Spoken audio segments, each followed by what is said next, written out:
He didn't flinch. Not when the officer punched him. Not when the court erased his daughter's name.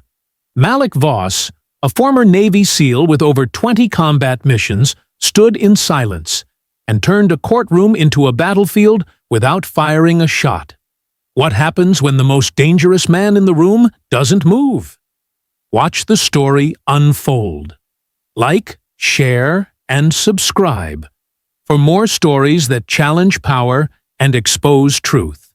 It was just past 9 in the morning when Malik Voss stepped through the double doors of courtroom 12. The light above flickered once, almost like it flinched. He moved without fanfare, no entourage, no camera crews, no folded flag tucked under his arm. Just a worn black suit, polished boots, and the stillness of a man who had buried more brothers than birthdays. No one offered him a seat. No one greeted him by name. When the clerk called the docket, they pronounced it Miles Vass. Not once, twice. He corrected no one.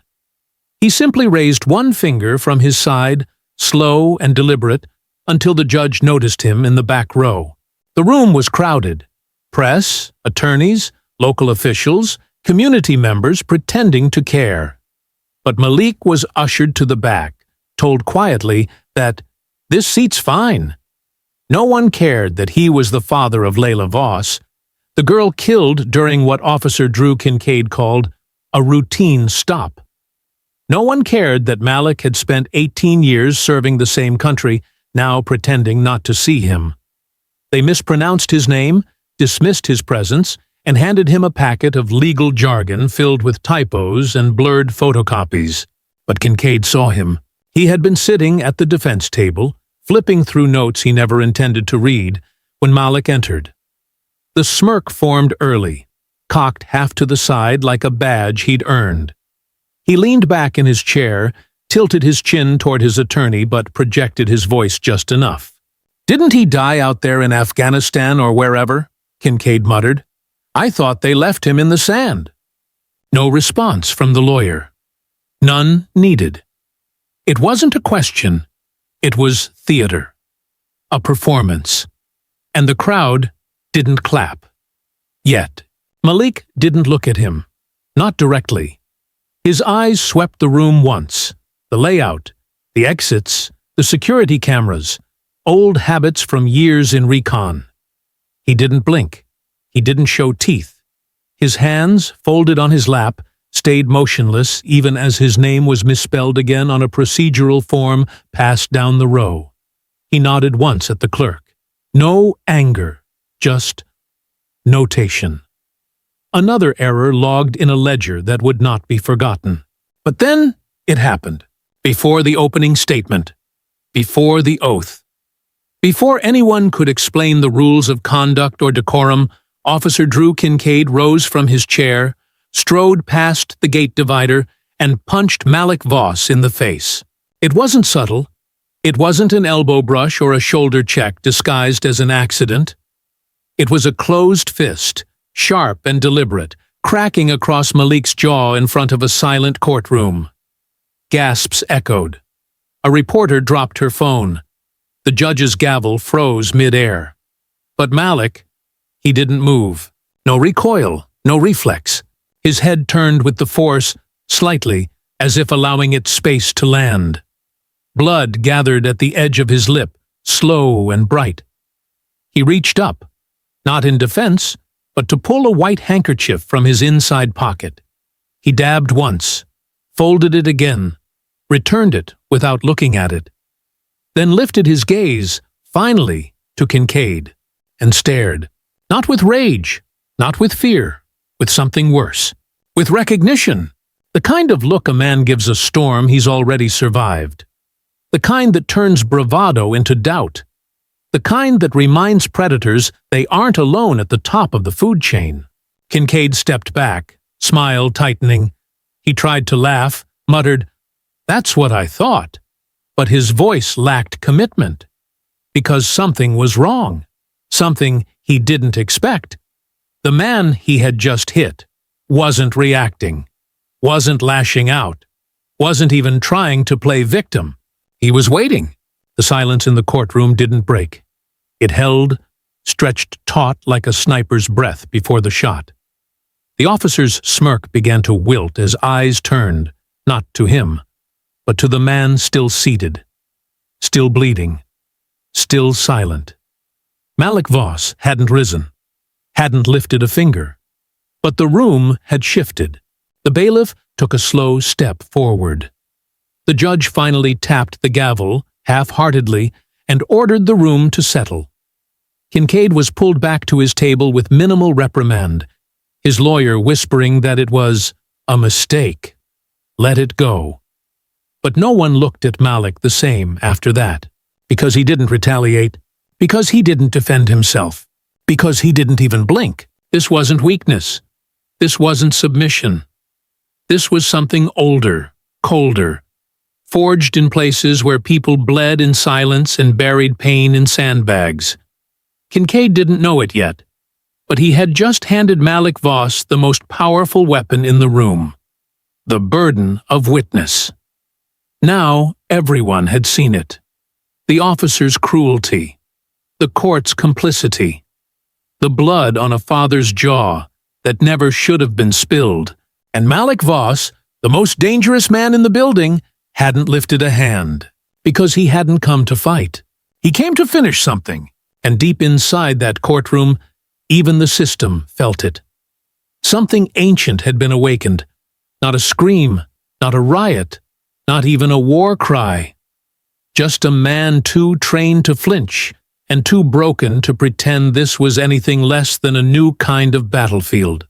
He had faced men with rocket launchers, seen comrades bleed out on cargo planes, watched friends vanish in dust storms and drone strikes. But this courtroom, this was the mission they never prepared him for. This was the one that mattered most. So he sat, silent, bleeding, watching. And though the headlines would later call it an incident, though Kincaid's report would describe it as a moment of elevated tension, what truly happened that morning was simpler. A coward threw a punch, a warrior didn't blink, and the war, for the first time, started to turn. Most in the courtroom saw a grieving father, a black man in a suit, seated quietly at the back, a crimson stain drying on his jaw. They saw the blood, but not the history behind it. They saw the silence, but not the skill. They whispered about the punch, but ignored the pause. Because to them, Malik Voss was just another name in a docket, another black body in a courtroom, another headline waiting to be framed by someone else's language. What they didn't see, what they couldn't possibly understand, was that Malik wasn't just a father mourning his daughter. He was a seal. A shadow. A weapon honed across 2 decades of missions the government never admitted happened. He had served in Kandahar, Fallujah, and Marib. He had crossed borders that didn't exist on maps. He had neutralized threats without sound, extracted hostages under blacked-out skies, and walked out of buildings with fire behind him and no bruises to show for it. He had once disarmed 4 armed men in under 16 seconds. None of them saw his hands move. And yet now, in this fluorescent courtroom reeking of old paper and fresh judgment, the only weapon Malik carried was his composure. The punch Kincaid threw wasn't the first Malik had absorbed. Not by far. In Kandahar, he'd taken a blow from a mortar concussion that shattered the windows of a convoy truck he wasn't even in. In 2011, he lost half of his hearing in one ear after a flashbang went off 6 feet from his head.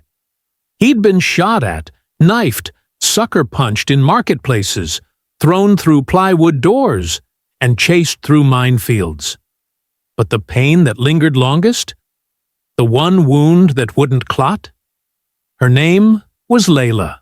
They had trained him to fight enemies foreign and domestic, but no one had trained him for a system that killed his daughter with protocol and called it procedure. No one had trained him for the footage that cut off right before the shot, for the official statements that described her body as the subject, for the district attorney who called her death an unfortunate misunderstanding in a press release before her body was even cold. This wasn't war. This was theater. And they expected him to play the role of the broken father. But Malik didn't break. He didn't wear his medals to court. He didn't announce his record. He didn't flash his trident or his tours or his trauma. He let them underestimate him. He let them mispronounce his name. Because that was part of the mission now. To move through their assumptions like smoke. To show them what it means to be invisible.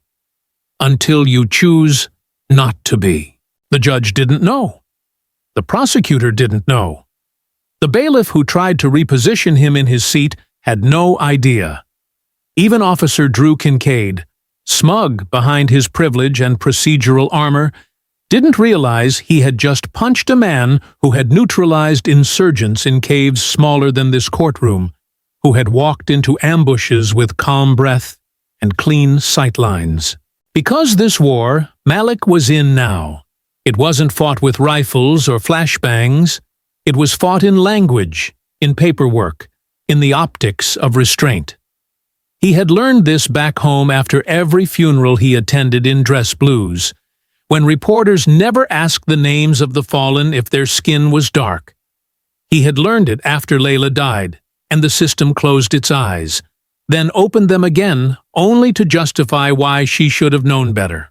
The courtroom called him Mr. Voss. They didn't know they were speaking to a man who had once operated under 5 aliases, none of which were ever said in daylight. They didn't know that his silence wasn't grief. It was preparation. His every breath was measured. His posture was intentional. Even the blood on his jaw was strategic. He let it stay. Didn't wipe it all the way off? Because he knew the camera in the back corner was still rolling, and optics always eat words. He had been taught that in basic, control perception, or be controlled by it. He sat with his hands folded, but his muscle memory stayed awake. His eyes scanned exits. His peripheral vision tracked everyone who moved within a 10-foot radius. Every time Kincaid leaned forward in his chair, Malik's right foot adjusted by 2 degrees. Every time a bailiff touched his belt, Malik's shoulders rebalanced, not in fear, in readiness. Because once you've cleared a compound in Helmand under blackout orders, you never forget how to listen for movement that isn't meant to be heard. But today, Malik wasn't wearing combat boots. He wasn't in camo or body armor. He wore what they called civilian clothing. Dark suit, gray tie, steel eyes. But make no mistake, this man was not disarmed. He was recalibrated, trained for violence, but deployed for something far more precise: judgment. When the courtroom whispered that he didn't react to the punch, they were wrong. He reacted exactly as he meant to, letting the silence grow heavy, letting Kincaid's smirk morph into confusion, letting the cameras see the blood, letting the jury wonder what kind of man doesn't blink when he's struck. The answer was simple: a man who's been hit harder by worse. Malik Voss didn't come to court for catharsis. He came with a record, a reputation, and a reason. He came to remind them that the same hands that once carried wounded brothers across enemy lines now carried the weight of a folded birth certificate. He came not to erupt, but to expose, to move with the kind of stillness that rattles cages from the inside out. Because if Kincaid thought he won something with that punch, if he thought he proved dominance or drew blood that mattered, he had misunderstood the entire battlefield. This wasn't a show of power. It was the first of many mistakes, and Malik had the patience to let them make every single one. This wasn't a father on the edge. This was a SEAL on a mission, and the room had no idea how far he was willing to go in civilian clothing. The courtroom spoke in code, clinical, polished, bloodless code. The kind of language designed to soften violence, to scrub away fault, to turn a human life into a footnote in someone else's press release. Malik Voss sat still, just as he had in the desert wind of Kandahar, eyes focused, breath steady. The morning air inside courtroom 12 was cool but stale, thick with legalese and self-preservation. Behind mahogany benches and beneath the buzz of fluorescent lights, truth was being buried beneath paper. Not with malice, with precision. The defense attorney stood tall, mid-40s, blue tie, voice like marble, hard, smooth, rehearsed. He didn't say murder. He said tragic outcome. He didn't say Layla Voss. He said the individual involved. He didn't say shot. He said discharged his weapon under perceived threat. Malik heard every word, each syllable filed like a blade. He had heard this before, in after-action reports, in debriefs, in clean folders signed in rooms with no windows. The difference was that in combat, the truth was dangerous enough to be respected. Here, in this courtroom, it was too inconvenient to be acknowledged. A TV screen flickered to life in the corner of the courtroom, rolling the dash cam footage the public had already seen. 29 seconds of carefully trimmed video. The camera angle was tight. Too tight. Cropped at Layla's shoulder, missing the moment where she raised her hands. Muted audio. No trace of her voice. The image was clean, sterile, sanitized. The prosecutor didn't flinch. Neither did the judge. The screen showed Layla frozen in the passenger seat, her face partially out of frame, the moment before the bullet tore through her chest. The screen paused, then turned black. That was the version the court wanted. Malik Voss didn't move for a full breath. Then, without asking for permission, without looking left or right, he reached into the inside pocket of his coat. Slowly, deliberately. The room noticed. 2 bailiffs shifted in place. A few audience members held their breath. But Malik didn't pull out a weapon. He pulled out a photograph, an 8x10 print, matte finish, frayed edges, too many folds, too much time. He rose, walked to the front, with the grace of a man who had once stepped over tripwires in sand, and placed the photograph on the witness stand, face up, toward the jury. It was a painting, Layla's final piece, a swirl of deep purples and burnt orange.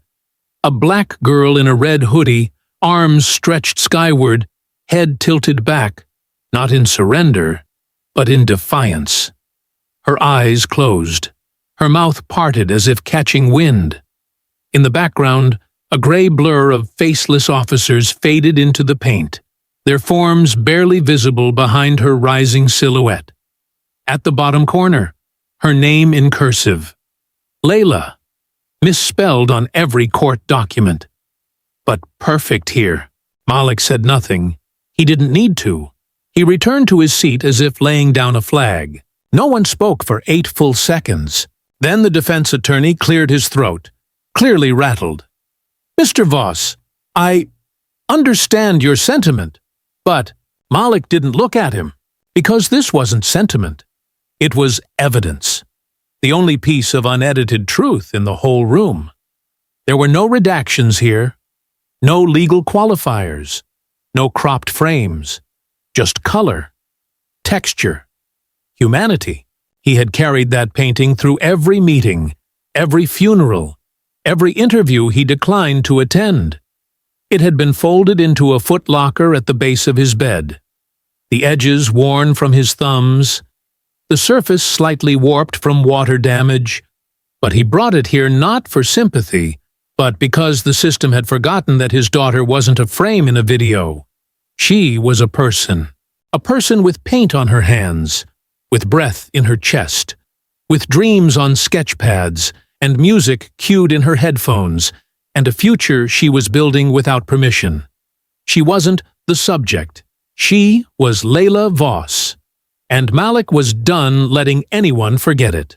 The judge finally spoke, hesitant, measured. "Mr. Voss, "Do you intend to submit that photograph as evidence?" Malik's voice was low, precise. "No," he said. "I intend to submit it as memory."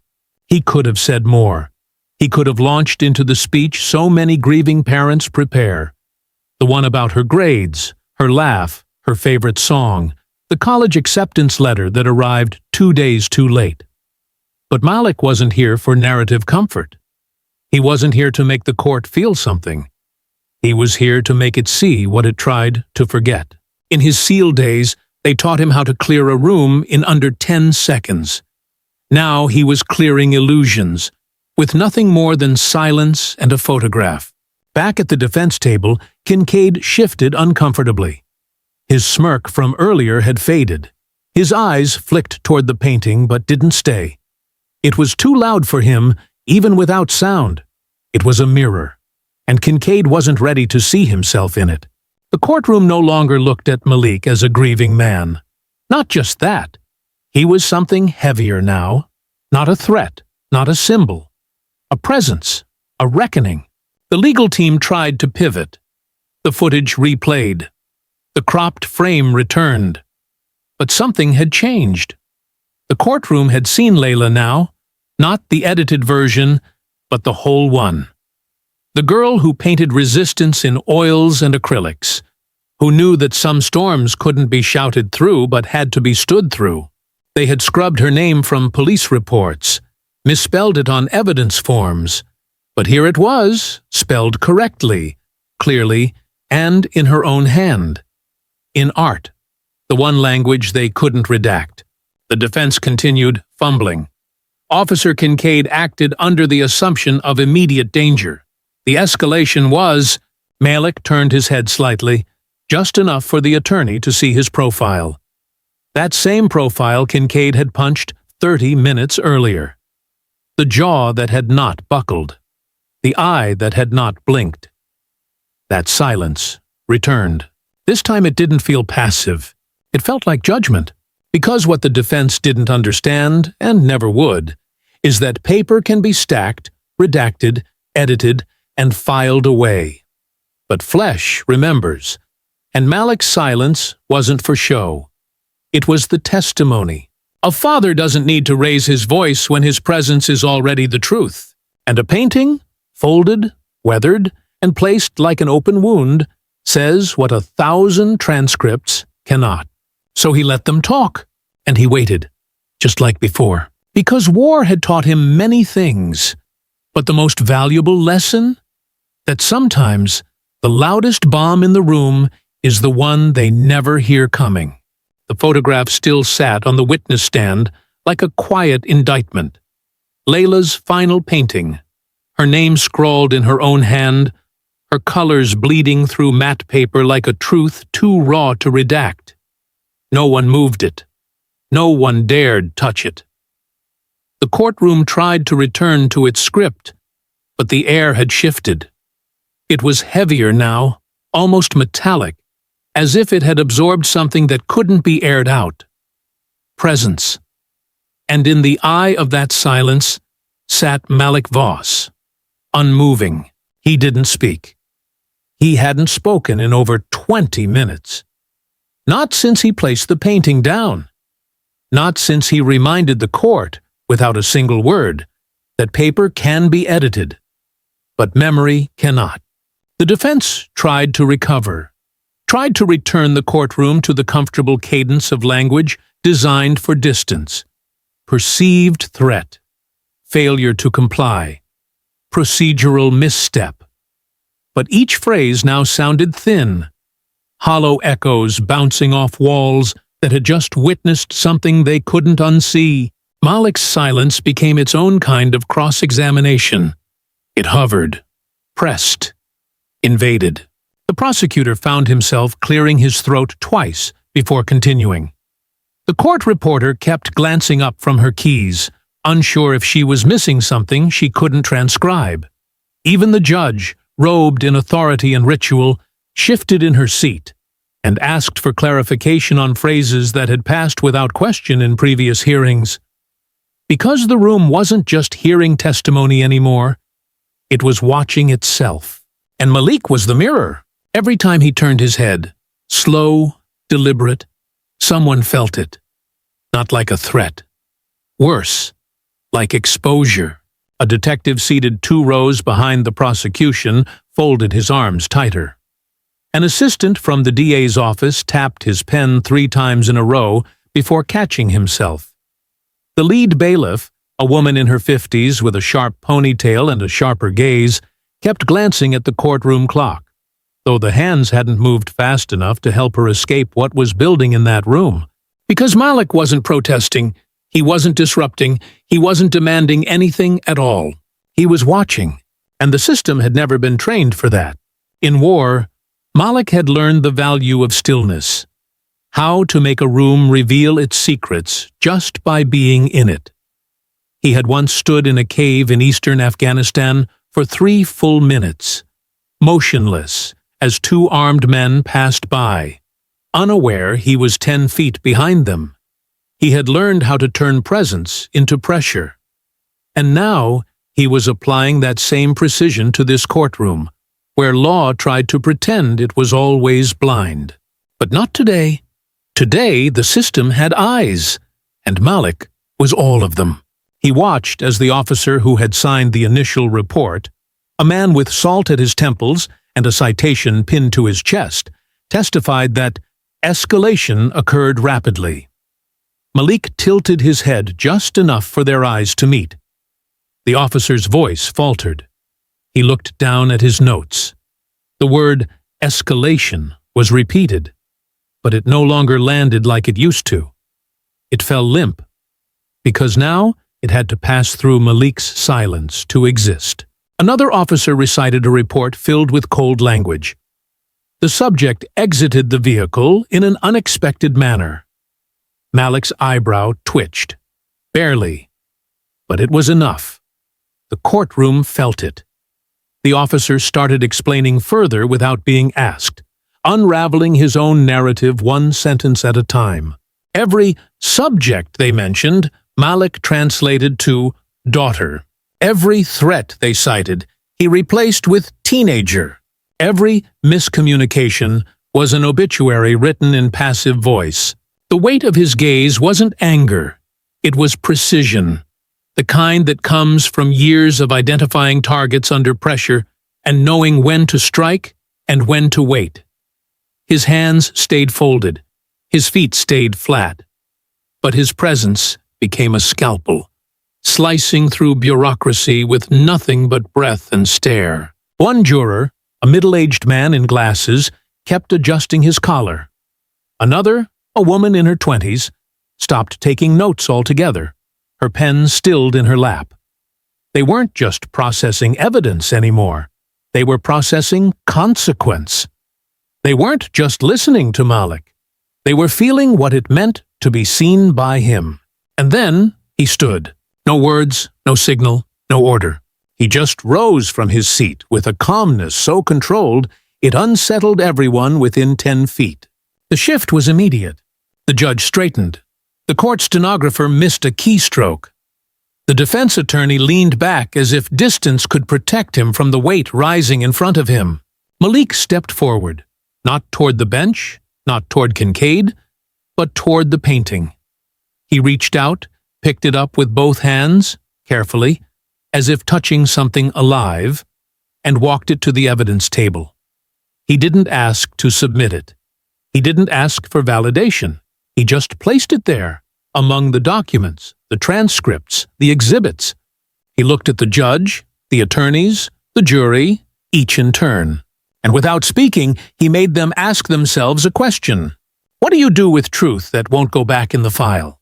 Because that's what Layla's painting had become now. Not art, not expression, proof. Not admissible by their standards, but undeniable by his. When Malik returned to his seat, a deputy adjusted his belt as if expecting movement. But Malik didn't give them any. Just silence. The kind that weighs more than a gavel ever could. The system wasn't being challenged with a lawsuit. It was being forced to see itself. And no one had trained them for that. No protocol could deflect a father who didn't shout. No rule book covered what to do when a man refused to be broken, not out of pride, but out of principle. Malik Voss wasn't there to make them feel guilty. He was there to make them look. And what they saw, in his posture, his restraint, his unrelenting silence, was a man who had already survived things far worse than their verdict. Not a threat, not a martyr, not even a symbol. Just the truth, standing in a suit, refusing to blink. The courtroom had begun to breathe again, shallow, controlled, like a swimmer coming up for air after holding their breath too long. Malik Voss had returned to his seat, and the system tried to resume its performance. Papers shuffled, water glasses clinked. The judge whispered to her clerk. But beneath that surface tension, something had changed. Malik's silence had stretched across the room like a fault line. And everyone in that room knew. They were standing on borrowed ground. The painting still sat on the evidence table, untouched. The color refused to fade, and so did its weight. No one mentioned it. They didn't have to. It was present in every hesitation, in every tremor beneath a polished phrase. It had burned its way into the ceremony of the court, and now the theater was fractured. There were no clean lines anymore. Malik remained unmoved, posture straight, hands folded, eyes level. The kind of stillness that didn't just contain power. It defined it. It wasn't defiance. It wasn't pride. It was the residue of war. You don't flinch after watching mortars fall 6 feet from your position. You don't twitch after pulling a friend's body out of a Humvee that didn't finish the trip.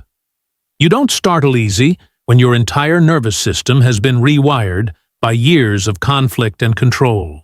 So when the junior court officer, fresh-faced and unsure, was motioned by a superior to escort Mr. Voss to the hall for a recess conversation, no one expected anything out of the ordinary. The officer moved casually, like he had done this before. His hand extended, open-palmed, aiming for Malik's shoulder. Maybe he thought it was routine. Maybe he didn't notice the tremor in the room or the silence humming like a live wire. But he touched the wrong man, and he touched him wrong. The moment the officer's wrist crossed into Malik's peripheral field, it was as if something ancient activated. Not rage, not panic. Reflex. The kind that was drilled into him across 19 months of SEAL training. The kind that kicked in under blackout conditions with live ammunition and no backup. The kind that didn't wait for threat assessment. It acted, faster than thought. In one fluid motion, Malik pivoted, not aggressively, not wildly, but with precision. His left arm redirected the officer's outstretched wrist, guiding it with the same grace one might use to turn a page. In the same breath, he stepped inside the officer's space, shifted his center of gravity, and used the man's own momentum to carry him downward. No punch, no kick, just gravity, technique, and the cold muscle memory of a man who once had to disarm a suicide vest, using only his hands and a breath. The officer hit the ground flat. His back met the marble floor with a crisp, clean sound. A sound that silenced the entire courtroom in an instant. Malik didn't gloat. He didn't stand over him. He didn't speak. He simply straightened his coat, adjusted his cuffs, and resumed standing like nothing had happened. Because to him it hadn't. This wasn't violence. It was memory. Muscle. Mortars bleeding into instinct. It had been nearly 12 years since Malik had been deployed. 8 since he left the Navy. But the wiring remained. You don't spend 2 decades learning to read the arc of a man's breath, the timing of a trigger pull, the angle of a punch, and then forget it. You don't walk through 57 operations, 42 successful extractions, and 3 near-death ambushes without becoming something built for impact. The bailiffs rushed in, unsure whether to escalate or retreat. The judge stood from the bench, eyes wide, voice trembling with a mixture of protocol and disbelief. "Mr. Voss, please, stand down." He already had. Malik raised both hands, slowly, palms open. His posture wasn't combative. It was controlled. He said nothing, because there was nothing to explain.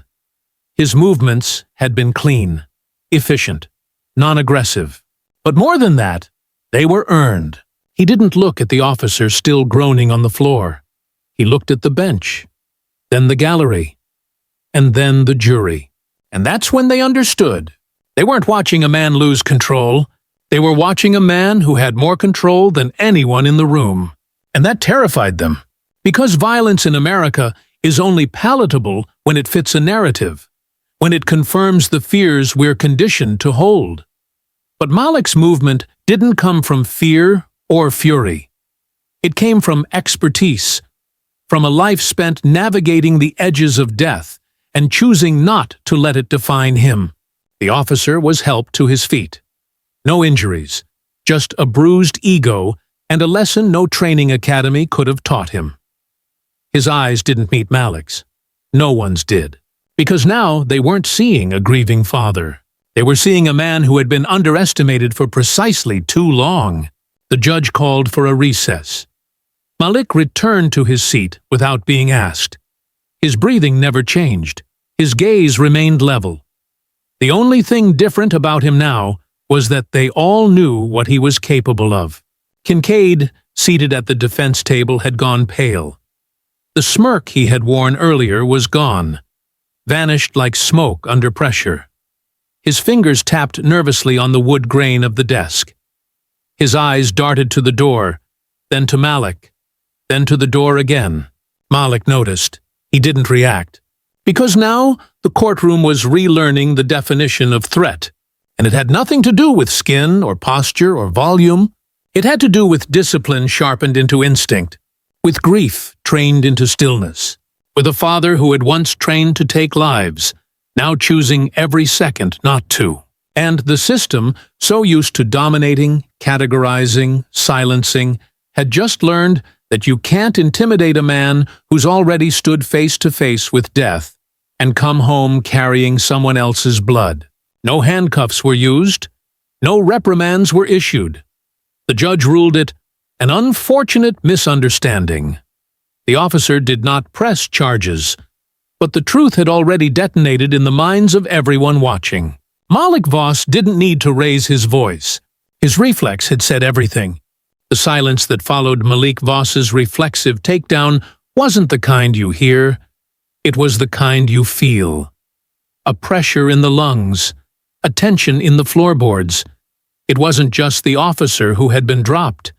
It was the illusion of control, of narrative, of who held power in the room. When Malik returned to his seat, calm and collected, he didn't do so as a man subdued by law. He sat like someone who had chosen peace out of precision. Not because he couldn't dismantle the room, but because he already had, and without making a sound. The court recessed for 15 minutes. In that time, whispers flooded the hallways like smoke after a silent detonation. Reporters stared at their notepads as if unsure how to spell what they had just witnessed. Bailiffs exchanged glances. The judge held a hand over her mouth longer than necessary, eyes scanning the chamber like someone trying to decide if the building was still standing. And then Malik Voss rose again. But this time, he didn't rise alone. He carried a black folder, thick, clean, sealed with a simple red elastic band stretched tightly across the corners. No labels, no legal seal, just weight. The kind of weight that came not from paper, but from truth held too long. He stepped forward during procedural housekeeping, catching the court off guard. The judge furrowed her brow, prepared to scold or silence, but something in Malik's expression made her pause. "I'd like to enter these into the record," Malik said, voice steady. "Not as exhibits, as context." The judge hesitated. "Mr. Voss, this court cannot accept material outside." "They're all closed cases," Malik replied, gently laying the folder on the evidence table. "But none of them are finished." That's when the defense team's lead counsel stood. Objecting on grounds of relevance, legality, decorum, he threw out every word he could find. But it didn't matter. Because while he spoke, Malik unfastened the band. 8 manila folders slid out, labeled only by initials and dates. One for each story buried beneath layers of bureaucracy, technical jargon, and systemic neglect. And for each one, the thread was the same. Perceived threat escalation.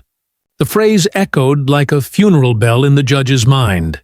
She had seen it before, of course. Everyone in that room had. It was the go-to justification when a civilian, especially a black one, didn't die quietly enough. A raised voice, a confused glance, a turn without permission. Each interpreted as defiance. Each repackaged as danger. Malik didn't speak as the files were reviewed. He didn't describe the contents. He let the names speak for themselves. Case 1, 2014.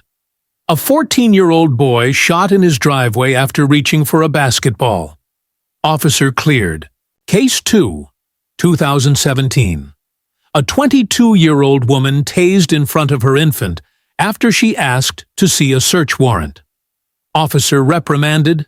Charges dropped. Case 3, 2019. A deaf man tackled for ignoring commands during a traffic stop. Spine fractured. Officer promoted the following year. Each file. Each page. Language wrapped around violence like gauze on a bullet wound. Sterile, impersonal, devastating.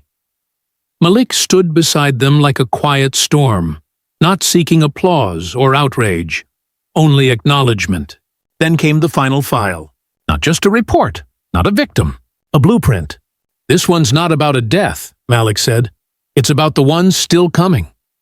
Inside the last folder were training materials, official documents, internal memos, and excerpts from officer development programs. They came from Kincaid's precinct, but they didn't look like community policing guides. They looked like counterinsurgency doctrine, because that's exactly what they were. One slide read, "Dominant posture initiation in non-compliant zones." Another, "Preemptive decibel response, raising voice to control escalation." A third, even more disturbing, "Profile watch, behavioral deviance in high-risk ethnic enclaves." They weren't policing civilians. They were managing occupied territory. Malik didn't look at Kincaid, but Kincaid was already sweating. His hand twitched near his pen. His eyes couldn't stop flicking to the screen as the projector displayed the pages for the jury to see. The room recoiled, not from shock, but from recognition. Because deep down, they had always known something was broken. They just hadn't seen it written down so plainly. The defense objected again, claiming the material had been discontinued, that it was a pilot program, that it didn't represent the current philosophy of the department. Malik said only one thing. "I didn't pull these from the news. I pulled them from your servers." A murmur rippled through the courtroom. The judge leaned forward. "And how did you obtain these materials, Mr. Voss?" "I requested them," he replied. "As a taxpayer, as a father, as a veteran." There was a pause, a long one. Then the judge said quietly, "Proceed." And so he did. One by one, Malik walked the courtroom through each folder. He didn't editorialize. He didn't raise his voice. He read lines as they were printed, letting the language expose itself. Target resistance with command repetition and elevated tone. Misinterpret passive body language as pre-assault indicators. Control the narrative post-incident with early officer statements. Each sentence dripped with bureaucratic poison, polished to sound like order, but built to erase accountability. He turned the final page. There, at the bottom of an internal memo, was Kincaid's signature, authorizing continued field testing of these tactics in select neighborhoods. including the one where Layla had died. Malik closed the folder. "They didn't kill her because she resisted," he said, voice like flint. "They killed her because they were trained to see her as the resistance." The courtroom didn't move. Even the court reporter stopped typing. It wasn't rage that filled the room. It was recognition. Because this wasn't about one officer anymore. It was about a machine. A machine that consumed bodies, rewrote events, and sanitized tragedy with cold serif fonts. A machine that was fed by silence and fear. And now, for the first time, someone had stepped inside it, not to rage against it, but to reveal its gears. Malik stepped back. The folders remained. No fireworks, no outburst, just evidence. And in the eyes of the jurors, a new kind of weight had begun to settle. The weight of knowing. The ghost files were no longer ghosts. They had names now, dates, signatures, and they had been seen. They didn't summon Malik Voss with sympathy. They summoned him with strategy. After the ghost files entered public record, the courtroom was no longer a room. It became a mirror held to the face of power. The sealed folders had names, the signatures had authors, and the training slides, sterile and surgical, had become evidence of intent. Within 48 hours of their exposure, the headlines broke across the country like a crack in glass. "Are police trained for war? The doctrine behind the badge. Who taught them to fear us?" And so Congress called. They didn't ask if Malik Voss wanted to testify. They said it was a matter of national interest. A bipartisan committee convened under the fluorescent calm of Capitol Hill. Flags at half-staff. Cameras ready. Statements prepared. They expected a narrative. The veteran turned grieving father. The broken man. The solemn voice. They expected him to become a symbol they could fold into a press cycle, a clip, a quote on the evening news. But Malik sent no speech. He arrived at the hearing wearing the same suit he wore the day Kincaid punched him. Pressed, simple, black. No ribbons, no medals. Just a folded piece of paper in one pocket, and 2 documents in a worn leather folder under his arm. When his name was called, he stepped forward and did something that froze the room. He placed Layla's death certificate next to his discharge papers on the table in front of the committee. That was it. He didn't sit. He didn't speak. He didn't look for applause or dramatics. He simply stood behind those 2 pages like a mountain of silence and waited. One document bore the seal of the Department of Defense, inked and precise, declaring that Malik Voss had served honorably through 21 years of Navy deployment, 10 commendations, and 3 combat tours in Kandahar, Fallujah, and the Gulf of Aden. The other bore a different seal. Vital records, his daughter's death certificate, dated, signed, cause of death, gunshot wound to chest, manner, homicide, age, 17. 2 pages, 2 wars, 1 man. He finally spoke. "Everything they trained me to do in war," Malik said, his voice low but clear, "was to identify threats, engage with clarity, minimize collateral, confirm the humanity of every presence on the field." He paused. "Everything they trained Kincaid to do," he said, "was to see my daughter as none of those things." The committee was silent. A congresswoman from Ohio leaned forward, trying to steer it back to the familiar terrain of process. "Mr. Voss, could you elaborate on your intent in submitting these documents together?" Malik turned to her, unblinking. "One war taught me how to protect," he said. "The other taught me how easily a child becomes an enemy if her skin's the wrong color and her silence isn't loud enough." A congressman from Utah, clean-cut and shaken, asked gently, "And what would you say to officers who believe their lives are in danger during high-pressure encounters?" Malik didn't hesitate. "I've been in rooms where bombs ticked under the floor," he said. where hostages screamed and we had seconds to decide who lived and who didn't. And still, not once, did I mistake a 17-year-old girl holding a phone for a threat. The room seemed to contract with his words. Then came the line that wasn't in any of the committee's prep materials. "She was a girl," Malik said, "not an ambush." He didn't shout it. He didn't lean forward to make it dramatic. He just said it with the kind of conviction that can't be manufactured, only earned. Reporters scrambled to jot it down. C-SPAN screens froze on his face. Social feeds lit up like battlefield flares. The line wasn't poetic. It was surgical. Because that's what Malik had always been. Surgical. They asked if he had further remarks. He shook his head. But before he stepped back, he unfolded one more thing. An American flag, triangle folded, weathered at the edges. The one presented to him at the end of his military service. He held it with both hands, looked at it, then placed it beside Layla's certificate.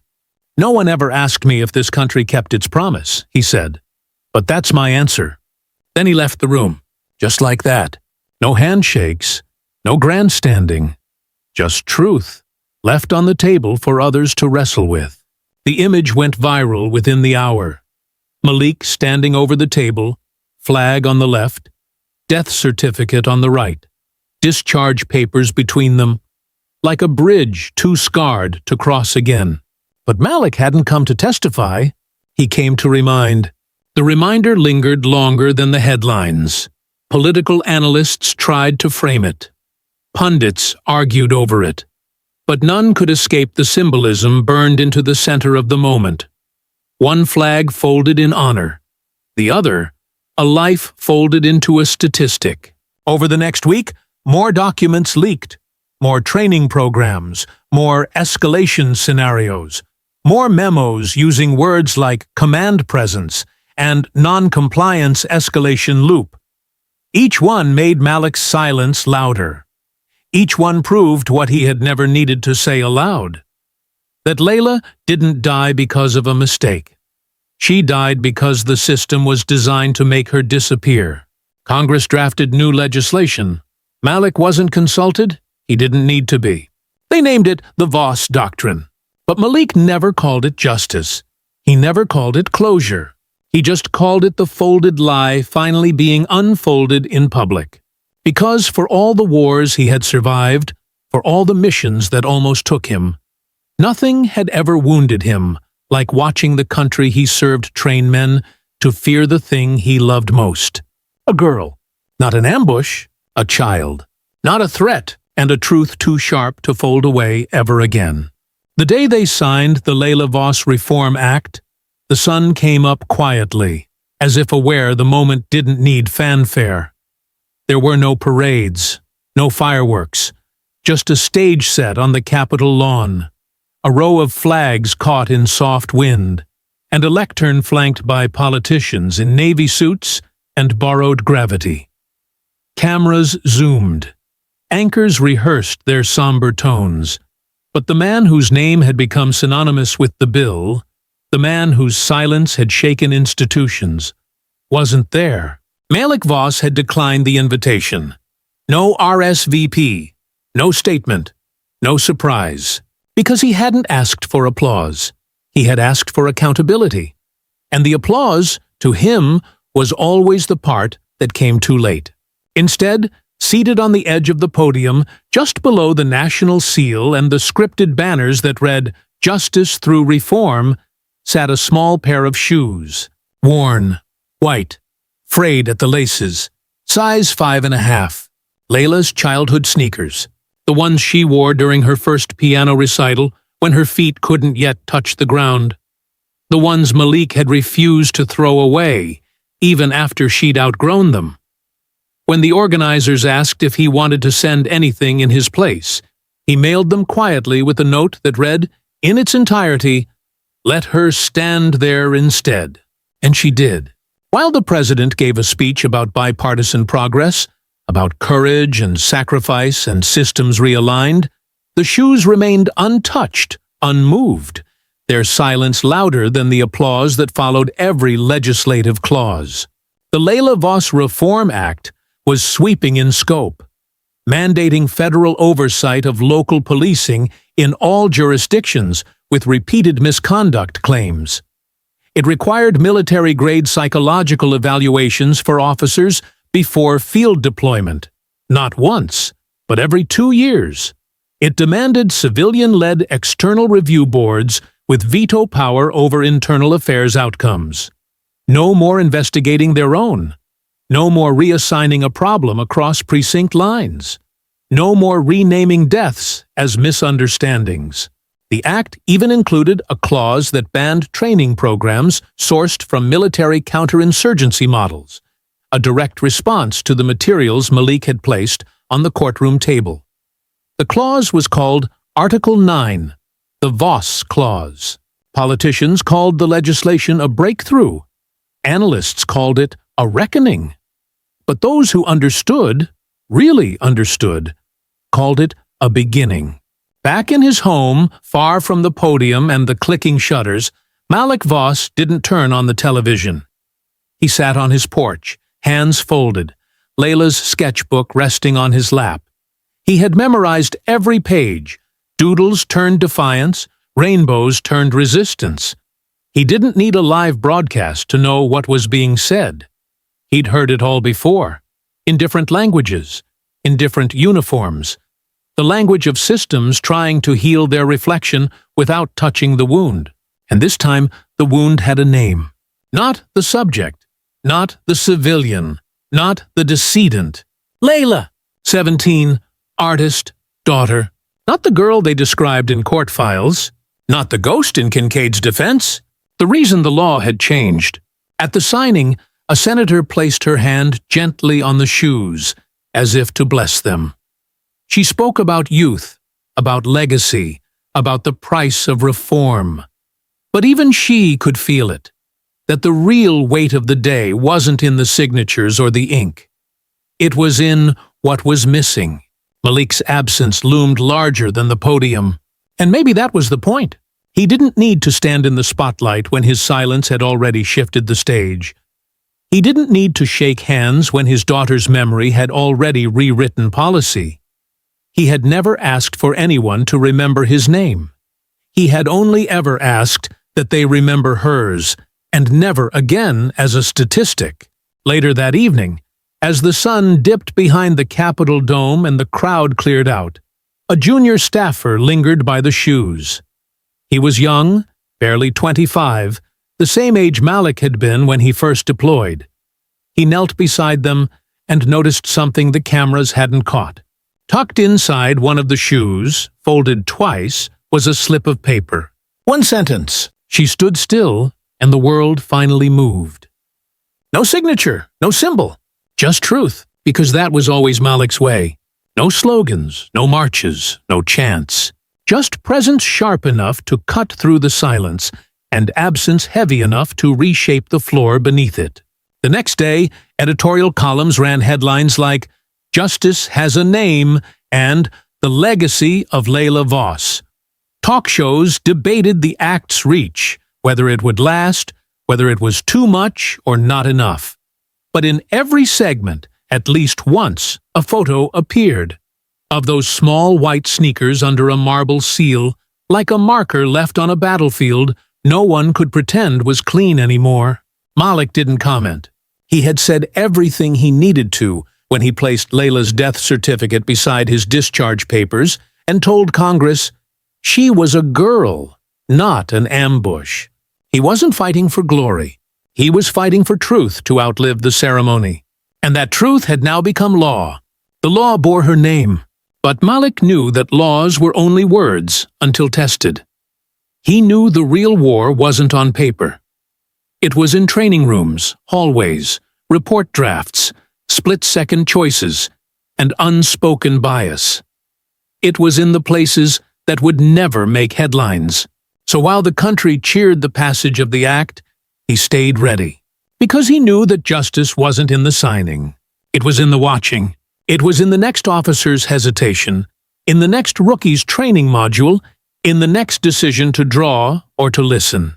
It was in the weight those shoes would carry now, not as a symbol of mourning, but as a reminder of how much can change when someone refuses to look away, when someone refuses to be silent. And as the sun set behind him and the sketchbook closed gently in his hands, Malik Voss didn't think about headlines or history books or heroes. He thought only of Layla, her laugh, her crooked drawings, the paint beneath her fingernails, and somewhere in the distance, beneath the noise of a country catching its breath, a new silence settled. Not grief, not defeat, accountability. When the cameras turned elsewhere, Malik Voss stepped away without a sound. No farewell tour, no press conference, no last interview etched in primetime memory. The Layla Voss Reform Act had passed, the ink had dried, and the applause faded like rain on steel. And when the country paused to look for the man whose silence had shifted the ground under its feet, he was gone. No one knew exactly when he disappeared from the spotlight. One day his name was in every headline, and the next it wasn't. But Malik didn't vanish. He just went quiet in a way only a man trained for deep operations could. Deliberate, intentional, invisible by design. He had completed the mission that brought him home, and like all operators who lived by purpose, he knew when to withdraw. Reporters chased shadows for weeks. Requests piled up, documentaries, interviews, profiles, honorary degrees, even a statue commission. They all went unanswered. A Pulitzer-winning journalist finally tracked him to a small town near the Appalachian foothills. She waited outside a modest hardware store until he stepped out with a bag of screws and a pack of batteries. He didn't look surprised to see her. "Mr. Voss," she asked, breathless, recorder in hand, "don't you want to be remembered?" Malik paused at the door, not annoyed, not angry, just tired in a way only grief can carve into a man's bones. He looked her in the eye, voice low but firm. "I want my daughter to be remembered," he said. "I came back alive for that." And with that, he walked past her. No soundbite, no legacy speech, just a man who had endured both war and bureaucracy, and now chose peace, not as a reward, but as a final stance. He didn't attend the one-year commemoration of the Reform Act. He didn't sit on the advisory committee they offered him. He didn't write op-eds or give lectures at the academy, but his name lived in every training manual, in every shifted protocol, in the pause that preceded a command. Because Malik Voss had become the blueprint for restraint. Not the kind born of fear, but of power fully mastered. At precincts across the country, recruits were now taught the Voss scenario, a simulation that began with a teenage girl in a red hoodie holding a cell phone and ended not with a weapon drawn, but a question asked.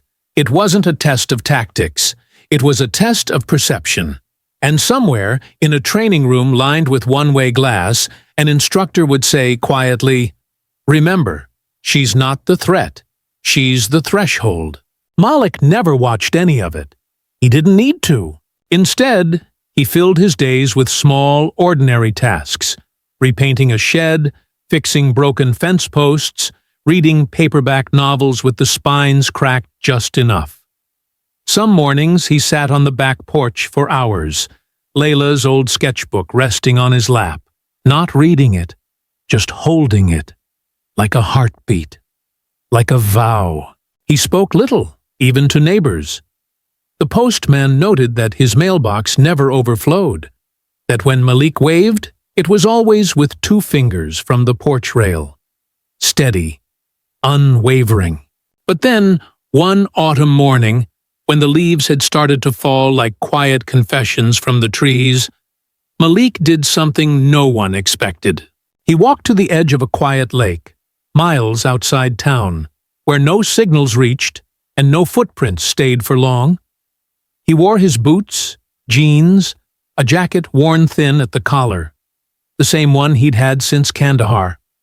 In his hand was a folded letter, creases worn, edges frayed, the kind of fold made from repetition, not accident. He stood there for a long time, not looking at the water, but into it, like it could return something he had lost. He didn't cry.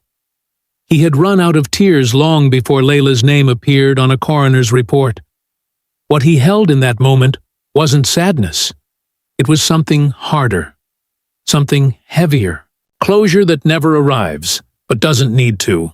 He opened the letter, read it again. It wasn't long. Just a few sentences Layla had written in a high school essay about justice. He had memorized every word. Justice isn't when people say sorry. It's when they stop pretending they weren't part of the problem. He folded it once more, not to hide it, but to seal it. And then gently, Malik knelt, placed the letter in the water, and let it go. The paper floated for a moment, a mission report written in a child's hand, then drifted away, curling as the current took it. He stood back up and watched until it was gone. No medals, no monuments, just motion. Because Malik had never needed the world to understand him. He only needed it to remember her. Not as a tragedy, not as a case, but as a force. And it had. The law bore her name. The training had changed. The silence had cracked. Malik hadn't taken revenge. He had reclaimed definition of his daughter, of justice, of what it means to survive without becoming the machine that tried to unmake you. In the months that followed, sightings of him grew rarer. Some said he moved up north. Others whispered he was helping other families navigate the system, off-grid and unseen. A few believed he had returned overseas in some quiet capacity, assisting where diplomacy failed and discretion was everything. But no one really knew. Because Malik had never been about being seen. He had been about seeing through everything.